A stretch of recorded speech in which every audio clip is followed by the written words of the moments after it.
it is very important that we beat Putin. That when I say we, I mean the West as a whole, the free world beats Putin, because he is not a member of the free world. We were duped into thinking that Russia, after the Soviet Union collapsed, would become a playing member of the world order, but it's not. It's behaved atrociously. The United States has approved sending F-16 jets to Ukraine as part of its counter-offensive against Russia. Joe Biden had initially been reluctant, but a diplomatic breakthrough means they will now be sent after a European pilot training programme is complete. We're now joined by former Armed Forces Minister Lord Robathan. Good afternoon. Good afternoon. So this is a welcome move from the US, is it? Well, it's very welcome. I think what we should say to start with is that the United States, quite rightly, and I'm sure we all share this feeling, were very fearful of escalation into a full-scale war with Russia.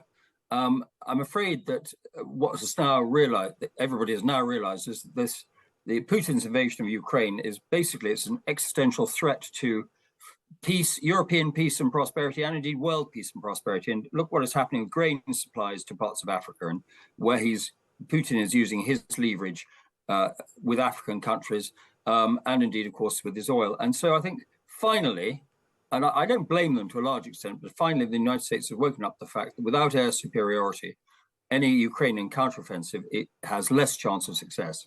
But you say you don't blame them for the delay, but nevertheless, the fact is that these new jets are really going to make very little difference in the short term, because the pilots will take, 6 to 8 months to get trained on them? Well, I think the pilots have been being trained in Denmark, as I understand it. So, and look, I don't fly fast jets. I don't know if you do, Kathy, but afraid not. The truth is, some are very, very complicated, and the F-16 apparently is not that complicated. I wouldn't swear to it because I can't do it, but you know, if you're already a jet pilot, I think to transfer to an F-16 is relatively not too time-consuming and not that complicated. But I may be wrong. My point is that, you know, we're losing valuable weeks. Russia could get the upper hand in the conflict before these jets are ready to be deployed in action. I agree, and I think it's regrettable that the United States didn't wake up to the fact a year ago, really, that sitting back and saying, well, we don't want to escalate things was not an answer. But having said that, you know, I do understand they didn't want escalation. None of us want escalation, for goodness sake. None of us want to see our own troops being killed or anything like, or indeed worse, whatever might happen. But I think it's a pity they didn't wake up to it earlier. It's a pity they didn't come to this conclusion back a year ago, but they have finally come to the conclusion. As I said, there are pilots being trained, I believe, as we speak in Denmark, on the F-16. And of course, it's the Danes and the Dutch that have F-16s that they can send to Ukraine. Well, let's look a little bit ahead, because clearly, you know, this conflict is only going to end through negotiation.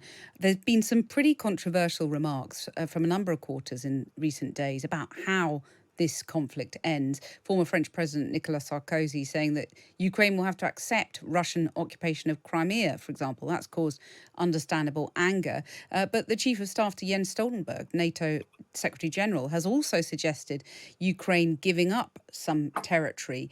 Is it inevitable that Ukraine has to make some concessions that might be very unpalatable to Ukraine itself, but also Western allies?